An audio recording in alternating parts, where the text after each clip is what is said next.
자, 그럼 현장에 나가 있는 취재 기자 연결합니다. 신진 기자, 지금 나가 있는 곳이 어딥니까? 신원 확인 좀 됐습니까? 네, 양양 장례문화원에 나와 있습니다. 이곳에는 이번 추락사고로 숨진 5명의 시신이 안치돼 있습니다. 기장 1명과 정비사 2명, 그리고 신원 파악이 아직 안 된 여성 2명의 시신이 안치가 되어 있습니다. 추락 직후에 화재가 났기 때문에 시신의 훼손이 커서 신원 확인에는 시간이 걸릴 것으로 보입니다. 조금 전부터 일부 유족들이 도착하기 시작했고요. 또 과학수사대가 들어서는 모습도 관찰이 됐습니다. 사고 현장에서는 조사 당국이 조사를 이어가고 있습니다. 자, 그런데 애초 이 헬기에 2명이 탑승한 것으로 알려졌는데 어떻게 5명이 타게 된 겁니까? 네, 비행을 하려면 비행 계획서라는 것을 보고를 해야 합니다. 저희가 이 추락 헬기의 비행 계획서 내용을 파악을 해봤는데요. 당초에 기장 이모 씨 외 1명이 탑승을 한다고 기록이 되어 있는 것으로 확인이 됐습니다.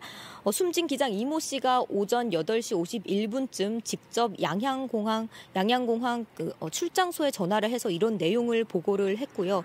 바로 2분 뒤인 8시 53분쯤 이 공항에서는 이 내용을 처리를 했습니다.